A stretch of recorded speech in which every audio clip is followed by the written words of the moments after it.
Viral po ang play na ito sa laban ng Los Angeles Clippers kontra OKC mga kaibigan. Kung saan maraming fans ang nagsabing ano na nga daw po ang nangyayari sa NBA ngayon. Tinawagan ba naman ng foul dito si The Claw Kawhi Leonard kay SGA? Kitang-kita sa video na kahit dulo ng buhok ay hindi nahawakan ni Kawhi, walang contact na nangyari. Marami tuloy ang kumo-question sa mga referee ng laban, may mga nagsabing pabor ang tawag sa Thunder. Tinawag pa ng mga fans sa loob ng arena itong si Shai Gilgeous-Alexander na flopper. May iilang fans ngayon ang nagsabing nadaya ang Clippers sa laban kontra OKC.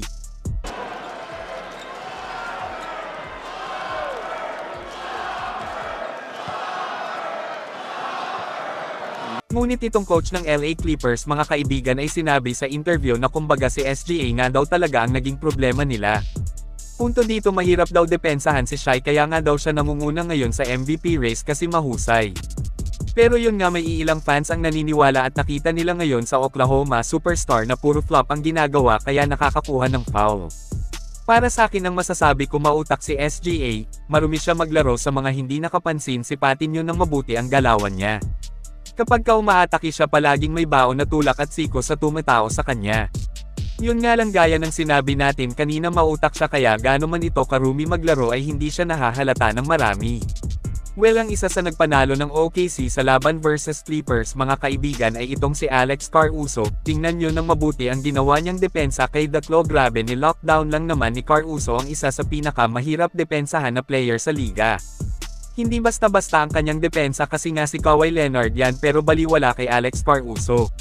Kaya naman hindi ako sumasang-ayon sa mga fans na nagsasabing talo sa swap ang OKC dahil pinakawalan nila si Josh Giddey. Well, totoong magaling si Josh pero hindi ibig sabihin na talo ang OKC, dahil napakalaki ang ambag ni Alex Caruso sa Thunder ngayon, hindi man sa opensa, bawing-bawi naman sa depensa. Hindi nakaarte si Kawhi Leonard sa depensa ni Caruso sa huling posisyon ng game.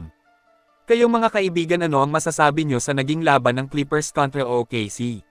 Mag-comment lang po. Samantala, maraming fans ngayon ang nagsasabing mukhang nagsisisi na nga daw ngayon ang front office ng Warriors sa pag-trade kay Andrew Wiggins. Ani nila ang daming pwedeng i-trade si Wiggins pa talaga na isang all-star caliber player. Isang manlalaro na tumulong mag-champion sa GSW taong 2022.